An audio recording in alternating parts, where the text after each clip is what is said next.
Hey guys, welcome back to my YouTube channel. See, I kept my promise. I didn't take months or years to make another review.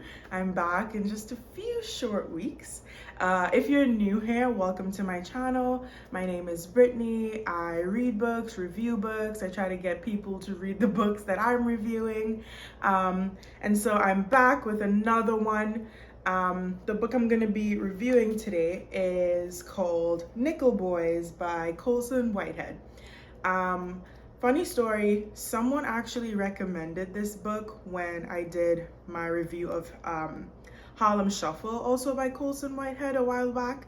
It's like in the comments. Maybe I'll like go back and like find the person and tag them. And so I had like gotten this book like a little while ago, and it was just like on my shelf, like to my to be read list.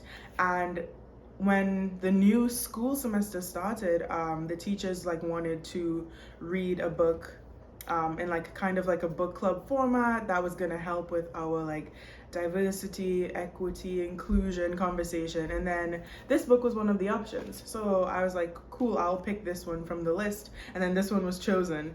So it was like more of like an incentive for me to actually read it. I think this book isn't really like one of those like fun recommendations that I always do, like Black Cake or Ties That Tether, that kind of stuff. It's not fun, but it is still like a book I would recommend everyone to read just because it has like a lot of good information in there. So I'll give just like a really quick summary without giving away too much information. So the book is happening around the time of like Martin Luther King, segregation, civil rights protests, like all that stuff is happening. And the main character, his name is Elwood. He is this like teenager. He's about to like get ready to like apply to like colleges, and he's different from like most of the boys around him because he really like studies and wants to like make his way to college and like get out of the situation that he's in.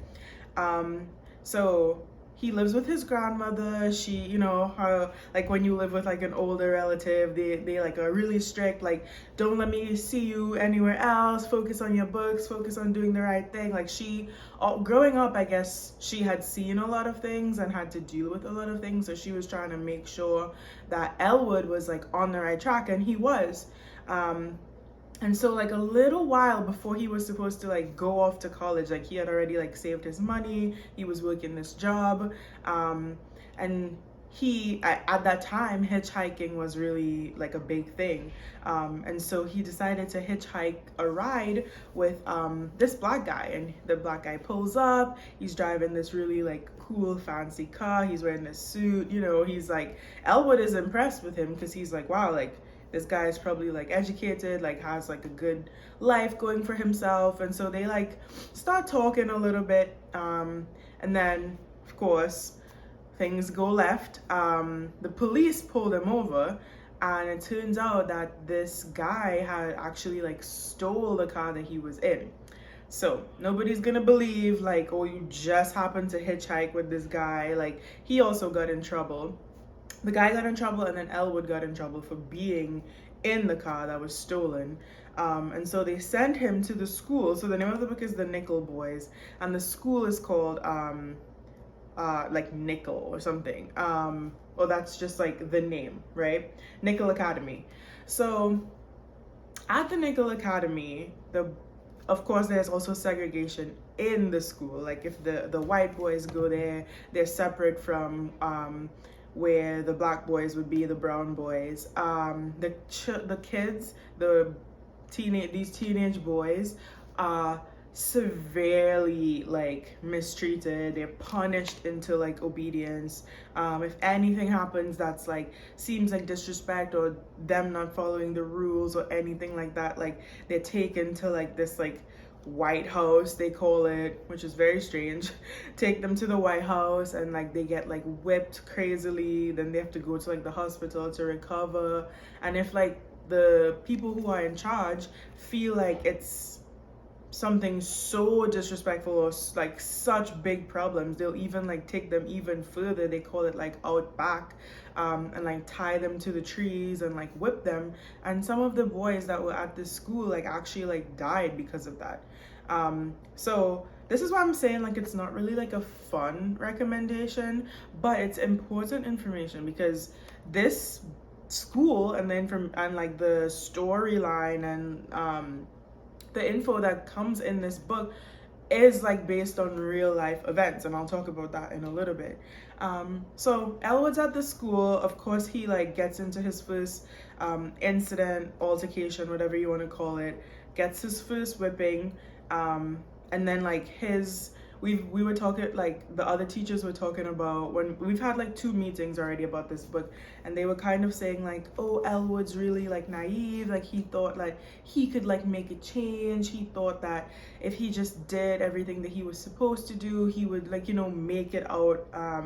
So they were really kind of like calling him naive, and I think after this first like whipping that he got, he really like started to like get kind of like cold and like tough, and like, you know, his mindset changes. So I could see like how they would say like he was naive at first, and then you could see him kind of changing. While he's there, he like meets this friend called Turner, who's like been in here before and then left and then came back in, meaning the Nickel Academy. And they kind of like, you know, get to be friends and help each other through, and ultimately they like kind of try to make up a plan to escape the school, which I think there must have been like one other person that did it, but it's just like you don't even want to think about like making up some type of plan, because then you'll be taken out back.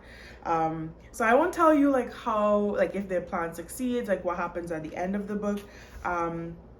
But that's pretty much the story. A lot of it like just talks about like their day-to-day, what it's like being in the school and just making it through, right?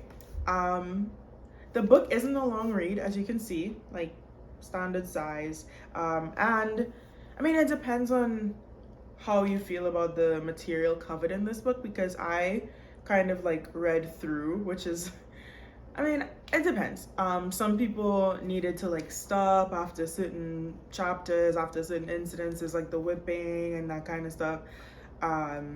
So I was gonna say you can like just get through it pretty fast, but it depends on like your type of like stomach for the things that they're talking about. What I really thought was interesting is that in the book, it's talking a lot about things that's still happening today. And I have like some pieces like highlighted, and I would love to just like read it for you so that you could see exactly what I mean. So I'll just like start reading of some of the ones that I highlighted. But it was one thing to allow someone to kill for you, and another to let him live next door.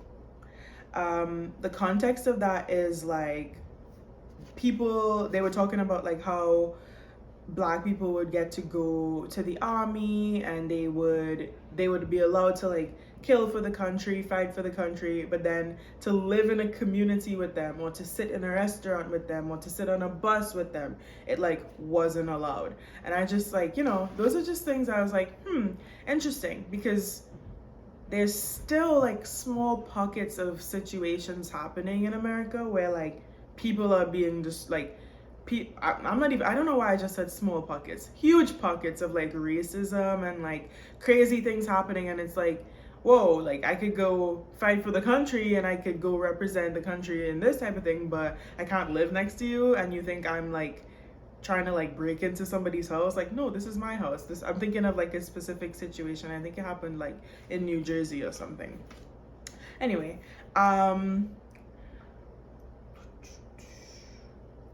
this scene was like talking about when so while Elwood was in the school, his grandma would come to like visit him from time to time.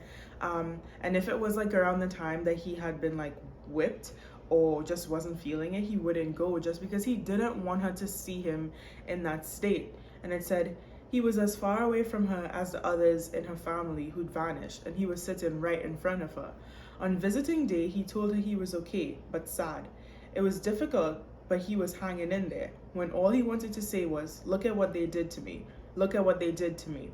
And I feel like this possibly happens like right now with like people that are in jail. Like I'm sure that there are many like people are fighting or what, who knows what else is going on behind there. And then people have to come to those visiting rooms and try to be strong and, you know, stand up to their face, their family, and be like, I'm okay, like I'll be all right, like, you know, that kind of thing. And I felt like that was still it was interesting that it was written for like back in those times, but still happening right now.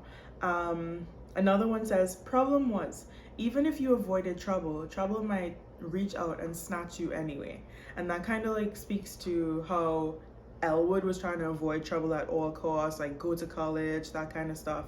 And then he just hitchhiked and the trouble like found him, you know? And this happens every day, every single day. Like you could be doing everything right, you know, telling your kids or whoever, telling your siblings, relatives, whatever, like stay out of trouble, stay out of trouble. And then you know what? It just ends up like being you just being in the wrong place at the wrong time. Like that saying is definitely super true. There's also the N word is used a lot in this book. So if you are like a white person watching this review, just heads up, it's in here a lot. And so there's like another one. The context of this is like Elwood, I think either Elwood or Turner was like thinking back to when they were outside and they were working for someone, and like an older man, and the Elwood or Turner, I can't remember who exactly was saying this story, was kind of like talking about how they were trying to like make light of the job and like enjoy the situation, be funny or whatever, for the people that they were serving or working with, and it was white people. And he said, I see you out there putting on a show. Why you always shucking and jiving for these white people? Ain't nobody ever teach you self-respect? And it's kind of like reminded me of like someone older trying to like just take away like a younger person's like joy. I understand that they kind of like being like, yo, these white people, like these white people, they in this time, like they weren't your friends, they weren't like trying to like look out for you. Why are you trying to like entertain them or like make light of the situation when you're basically like working for them and serving them? But I just feel like there were many situations where in this book the older black folks were like trying to like take away the younger kids, the younger boys' joy, prematurely. But some people could argue like they were setting them up for the real world, you know, like get yourself ready, because this is not what, like, life is not all like rainbows and unicorns, stuff like that. And I feel like that still happens today, where like black parents or grandparents or whoever, aunts, uncles, when they see you like having like some sort of like, you know, freedom or joy, or I don't know, sometimes they're just like, they like look down on you and they have like that weight, that negativity, and they try to like take it away from you, which is why a lot of people like kind of like distance themselves from their family or like move out super fast. So I thought that was interesting. Yeah.